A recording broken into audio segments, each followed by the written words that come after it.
आपको जैसी आपकी मर्जी या जैसा आपको पसंद हो। एनीथिंग एल्स प्लीज़, और कुछ।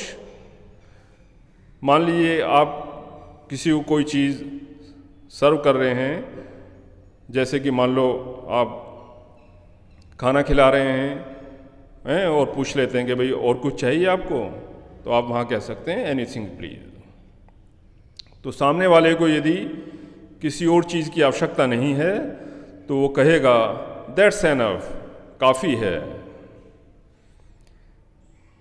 टेक केयर, अपना ख्याल रखना। मान लीजिए किसी को आप सी ऑफ करने के लिए गए हैं या आपके यहाँ कोई आया है और आप वापस फिर से जा रहा है, तो आप कह सकते हैं उसको टेक केयर। और ये फ्रेजेस भी यूज़ कर सकते हैं, सी यू सून, फिर जल्दी ही मिलते हैं। सी का मतलब है यहाँ पर मिलना, सी का मतलब होता है देखना भी, लेकिन यहाँ पर इसका मतलब है मिलना। नेवर माइंड, बुरा मत मानना। जैसे कि आप कोई बात किसी को कहते हैं और हिंदी में बोलते हैं कि भाई बुरा मत मानना, तो वहाँ आप कह सकते हैं नेवर माइंड। नथिंग एल्स, और कुछ नहीं। कोई व्यक्ति आपसे फिजूल की बातें करता है, आपको परेशान करता है और आप अपने काम में व्यस्त रहना चाहते हैं, तो आप कह सकते हैं माइंड योर ओन बिजनेस, अपना काम करो। लेट मी सी, मुझे देखने दो। मूव असाइड, एक तरफ हो जाइए। और रिक्वेस्ट का भाव यदि आप बोल रहे हैं इसमें, तो आप कह सकते हैं मूव असाइड प्लीज़, कृपया एक तरफ हो जाइए। यदि ऑर्डर का भाव है तो थोड़ा वॉइस जो है आपका स्ट्रॉन्ग हो जाएगा और आप कहेंगे मूव असाइड, डू कम, जरूर आना। इस फ्रेजेस का प्रयोग हम वहाँ करते हैं। मान लीजिए आपके यहाँ कोई मिलने के लिए आया हुआ है और आप उसको कहेंगे भाई फिर जरूर आना, तो हम कहते हैं do come.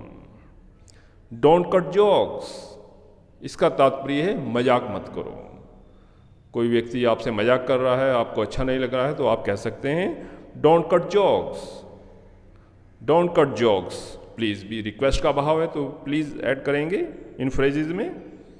Don't talk nonsense, कोई व्यक्ति बदतमीजी से बात कर रहा है, बेहुदा बात कर रहा है, तो आप कह सकते हैं डोंट टॉक नॉनसेंस, बेहुदा बात मत करो।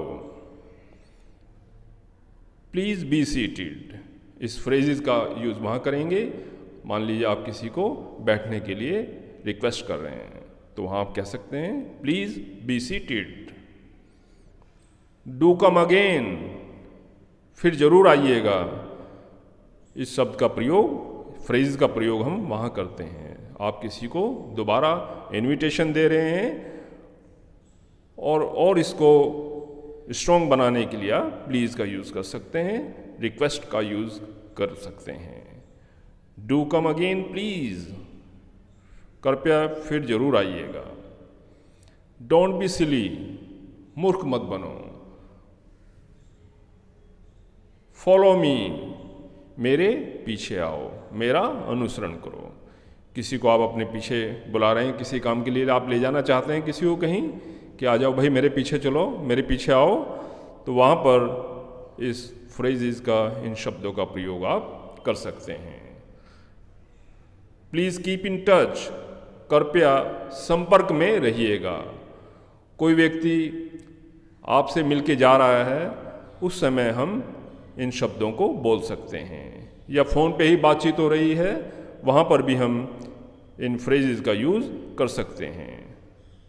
Please keep in touch, please help मी, आपको किसी से मदद चाहिए तो वहाँ आप इन शब्दों का प्रयोग कर सकते हैं, कृपया मेरी मदद कीजिए, please help me. Try to understand, कृपया समझने की कोशिश कीजिए। ये शब्द हम यूज़ कर सकते हैं। डियर गाइस, ये ऐसे वर्ड्स हैं और फ्रेजेज हैं जिनका प्रयोग हम डेली, रोज़ हम करते हैं अपनी लाइफ में, पता नहीं कितनी बार करते हैं, और ये बहुत ही इम्पोर्टेंट हैं। हमें बड़े बड़े सेंटेंस बोलने से हम बच जाते हैं और हमारी कन्वर्सेशन भी प्रभावशाली हो जाती है। Very effectively we can talk, we can include these words and phrases in our conversation. So dear guys, I hope आपको अच्छा लगा होगा। नेक्स्ट वीडियो में आपसे फिर मुलाकात होगी, फिर कुछ मज़ेदार और बहुत ही अच्छी जानकारी आपसे शेयर की जाएगी। Till then, bye bye, take care.